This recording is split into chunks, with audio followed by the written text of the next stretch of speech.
मैं पुनः निवेदन करना चाहूंगा, महापुरुषों की वाणी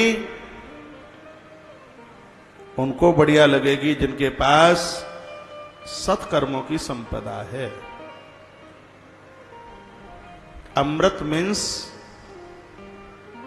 महापुरुषों की जिह्वा से प्रकट होने वाला अमृत, और देवता मीन्स सत्कर्म। इस सद्वाणी को सुनने के लिए हम और आप सत्कर्म करते रहे तो ज्यादा ठीक है। अमृत निकला, देवताओं के भाग में आया। दैत्यों ने झगड़ा किया, दैत्यों ने कलह किया। इसका मतलब क्या है? कभी कभी लोग जब कथा सुनने को आते हैं तो दूसरे लोग लड़ाई बहुत करते हैं। ऐसे लोग घर में भी होते हैं। अब आप यहाँ कथा सुनने को आए हैं, बहुत माताएं तो छिपके आई हैं, ये बोल के आई है कि हम सहेली के यहाँ जा रही हैं, और ये कहते कथा सुनने को, तो घर वाला लड़े मीरा बनेगी। कभी कभी दैत्यों का युद्ध करना, इसका मतलब है कि हम कथा सुनने को जाएं, सत्कर्म करने को जाएं, तो लोग लड़ाई करते हैं, झगड़ा करते हैं। दैत्यों ने बड़ा झगड़ा किया और आखिर में स्थिति यह हुई कि देवता विजयी हुए। भगवान शिव उस समय समाधिस्थ थे, अपनी साधना में थे। एक दिन भोलेनाथ भगवान नारायण के पास आए और कहा, भगवान हमने ऐसा सुना है कि आपने कोई स्त्री का रूप धारण किया था। भगवान नारायण ने कहा, हम मोहिनी बने थे। भोलेनाथ ने कहा, हमने तुम्हारे सब रूपों का दर्शन किया, लेकिन हम तुम्हारे मोहिनी रूप को नहीं देख पाए। हम आपका मोहिनी रूप देखना चाहते हैं। भगवान श्री हरि ने कहा, मेरा ये रूप ना देखिए, समाधिस्थ लोगों की समाधि को छुड़ा दे, यह मेरा ऐसा रूप है, सबको मोहित कर दे, ये मेरा ऐसा रूप है, इसलिए इस रूप को ना देखें तो ही ठीक है। गंगाधर ने कहा, नहीं, ये रूप आप हमें अपना दिखाइए। गंगाधर बोले, ये रूप दिखाइए हमें। नारायण ने कहा, नहीं मानोगे, आप देखना ही चाहते हो? हाँ बिल्कुल, हमारी इच्छा है। तो आज पूर्व दिशा में से गेंद उछालते हुए भगवान प्रकट हो गए, सुंदर स्त्री का वेश बना के।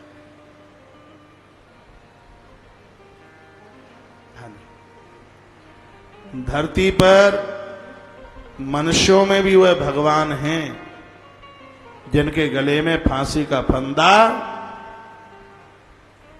और किसी नारी के द्वारा जो घायल न हुआ हो तो व्यक्ति। आप मुस्कुरा रहे हैं क्योंकि आप समझदार ज्यादा हैं, इसलिए आपको पता है। भगवान सुंदर स्त्री बने, पार्वती बगल में थी। भोलेनाथ जगदम्बा पार्वती को भूले और मोहिनी के पीछे भागे। आगे आगे वह स्त्री पहाड़ों में और पीछे भगवान महादेव। देवता आकाश से देख रहे थे। आज बाबा को कुछ ज्यादा बाधा चढ़ गई, हो क्या गया है? सब देवता देख रहे थे, भगवान पहाड़ों के बीच में भाग रहे हैं। ग्रंथ तो यह लिखता है कि भगवान महादेव की शक्ति का जहां प्रादुर्भाव हुआ, वहां धरती पर सोने की खदानें बन के तैयार हो गई, स्वर्ण खदानें बन के तैयार। सोने को प्रकट करने वाले, जन्म देने वाले शिव है, महादेव है। और पहाड़ों के मध्य में बहुत दूर पहुंच करके जब भगवान शंकर ने मोहिनी समझकर भगवान ईश्वर को स्पर्श किया, उनको पकड़ा, उसी समय मोहिनी में से नारायण प्रकट हुए। और भगवान नारायण ने कहा, महादेव देखो, मैंने तुम्हें बोला था कि मेरे इस रूप को ना देखना, और तुम भी नहीं, तुमसे रहा गया, और तुमने भी मेरा पीछा किया। शंकर जी ने गर्दन नीचे कर ली। नारायण का जवाब क्यों नहीं देते? भोलेनाथ ने कहा, प्रभु आपने जो सोच रखा है उसके लिए मैं विचार कर रहा हूं। क्या आपको यह लग रहा है कि तुम स्त्री थे इसलिए मैं तुम्हारे पीछे भागा? नारायण ने कहा, और क्या? कहा, ऐसा नहीं था, मैं तुम्हारे पीछे इसलिए भागा, तुमने मोहिनी भेष बनाया। यदि तुम्हारे उस रूप के ऊपर मैं आकर्षित होकर के न भागता होता तो लोग फिर तुमको मोहिनी के नाम से नहीं जानते। तुम्हारे इस रूप को सार्थक करने के लिए मैंने तुम्हारा पीछा किया। हरि और हर जब ये दोनों आपस में मिले, उनकी शक्ति को 7 ऋषियों ने संभाल करके रखा। सप्त ऋषियों ने उस महाशक्ति को संभाल करके रखा है।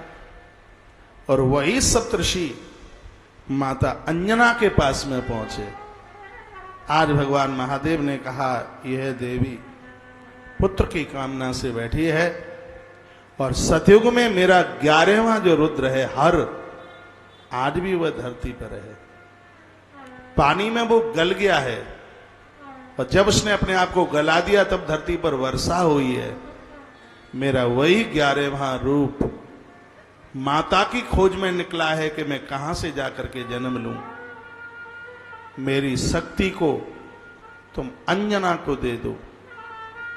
भगवान महादेव की दिव्य शक्ति सप्तर्षियों ने हरि और हर की दोनों की यह शक्ति माता अंजना को दी।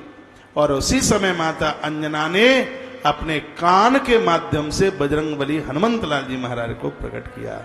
मां अंजलि के कान से हनुमान प्रकट। यह हरि और हर दोनों की शक्ति थी। इसलिए आज भी महादेव के पुजारी भी शंकर की आराधना करते हैं और भगवान प्रभु श्री नारायण के भी पुजारी हनुमान की आराधना करते हैं। एक ऐसे हनुमान हैं जिसको किसी भी डिपार्टमेंट का आदमी क्यों न हो, चाहे नारायण के यहां का हो और चाहे शिव के यहां का हो, हनुमान को सब पूजते हैं।